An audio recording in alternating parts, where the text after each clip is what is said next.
Hi guys, welcome to our daily encounter.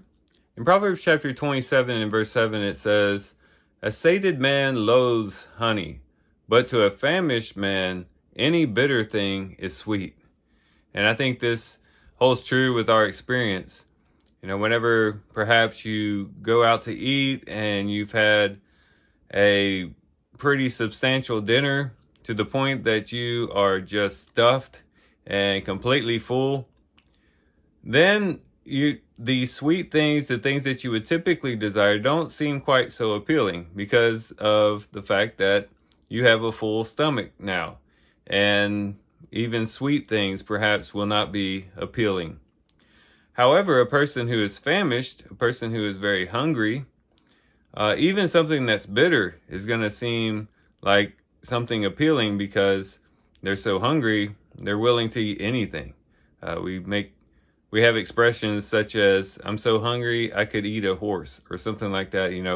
When we're hungry, we'll eat things that we typically wouldn't eat.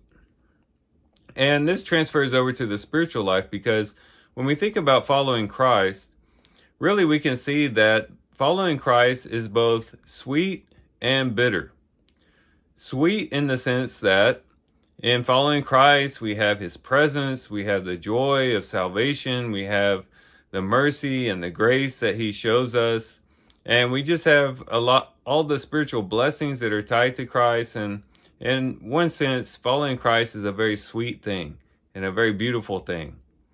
However, it is also bitter because oftentimes following Christ means hardships, trials, enduring temptations, and all those things that come along with following Christ. And following Christ isn't always easy. Sometimes it's very difficult and hard and bitter. And so we can see that following Christ has both elements. It's both sweet, but it's also, in some sense, bitter. Now, to the self-satisfied individual, that is a person who is self-righteous, a person who feels as though they don't need anything beyond this world. Maybe a person who is all about accumulating wealth and possessions and following after their career, and a person who is really not really just feels self-satisfied and self-sufficient. To that type of person, even the sweet things of Christ isn't going to be appealing to them.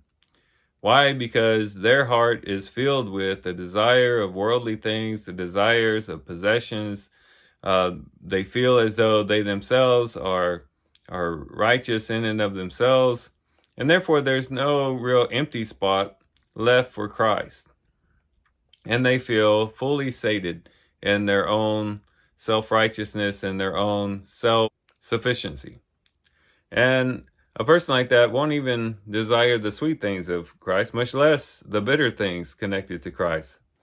However, you find a person who's hungry, a person who realizes how spiritually bankrupt they are. They realize that they've drifted away from God and they've fallen into sin, and they realize just how much they need something more than this life.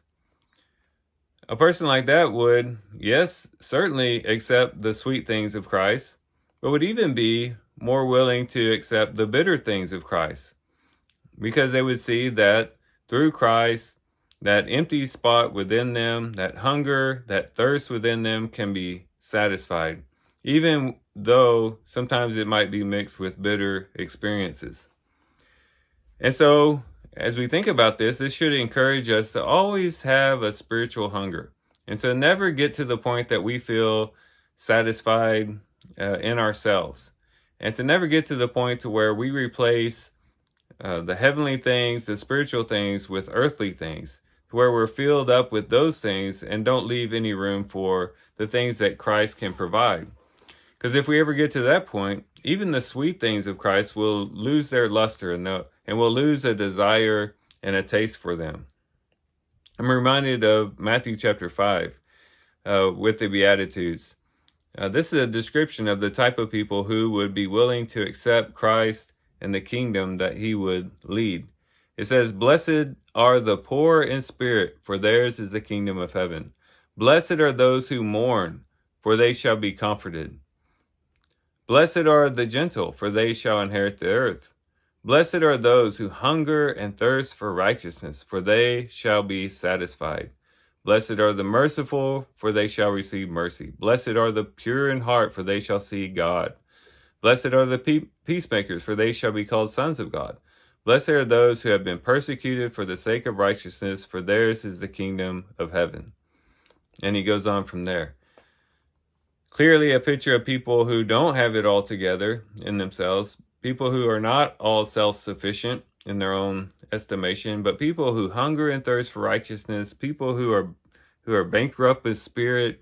These are the type of people that the kingdom is for. And these are the type of people who seek Christ, both in the sweetness that he can provide, but also willing to accept the bitter experiences that sometimes go along with that. So these are some things we can reflect on and think about as we do our reading today. With that, guys, I do thank you for watching the video today. Hope you guys have a great day. Love you guys. God bless.